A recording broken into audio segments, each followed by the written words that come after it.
अहिल्यानगरमधल्या कोटला गावात पोलिसांनी आंदोलकांवर लाठीचार्ज केल्याची घटना समोर आली। या घटनेचा व्हिडिओ सुद्धा व्हायरल झालाय आणि त्यानंतर संतप्त प्रतिक्रिया येत आहेत। पण हे प्रकरण नेमकं काय तर मुस्लिम धर्मीयांच्या भावना दुखावल्या प्रकरणी मुस्लिम समाज बांधव कोटला गावात आंदोलन करत होते। यावेळी पोलिसांनी आंदोलकांवर लाठीचार्ज केला असं कळतंय, कारण पोलिसांनी काही जणांना ताब्यात घेतल्याची सुद्धा माहिती आहे। आता कोटला गावात नेमकं वातावरण का तापलंय तर मुस्लिम धर्मगुरूचं नाव रस्त्यावर लिहिल्यामुळे किंवा तशी रांगोळी काढल्यामुळे मुस्लिम समाजाच्या भावना दुखावल्या गेल्या। अज्ञात व्यक्तीच्या या कृत्यामुळे खरं तर नगरमधल्या लोकांच्या भावना दुखावल्या। पोलिसांनी गुन्हा दाखल करून एका संशयित आरोपीला या प्रकरणात ताब्यात सुद्धा घेतलंय।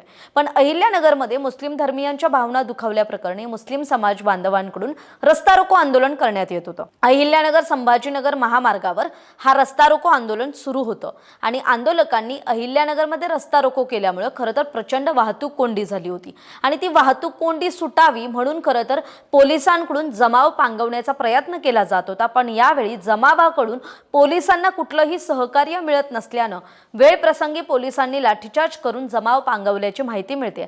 सध्या अहिल्यानगरमध्ये वातावरण हे तणावपूर्ण असलं तरी पोलिसांचा कडेकोट बंदोबस्त तिथे तैनात करण्यात आलाय। वरिष्ठ अधिकारी, पोलीस खात्यातले वरिष्ठ अधिकारी घटनास्थळी पोहोचलेत आणि तिथली आता सगळी परिस्थिती ही नियंत्रणात आणलेली आहे। पण अहिल्यानगरमध्ये नेमकं असं काय घडलं तर अहिल्यानगर शहरातल्या माळीवाडा भागात असणाऱ्या 12 तोटी कारंजासमोर काही समाजकंटकांनी मुस्लिम धर्मगुरूचं नाव, आधी सांगितल्याप्रमाणे त्यांचं नाव जमिनीवर लिहिलं होतं किंवा रांगोळी काढून त्याची विटंबना केल्याचा धक्कादायक प्रकार समोर आला होता। हे कृत्य करणाऱ्या एका संशयिताला सुद्धा पोलिसांनी ताब्यात घेतलं होतं। आज सकाळी काय घडलं तर आज सकाळी अहिल्यानगरमध्ये संतप्त मुस्लिम समाज बांधव हे आक्रमक झाले आणि थेट रस्त्यावर उतरले।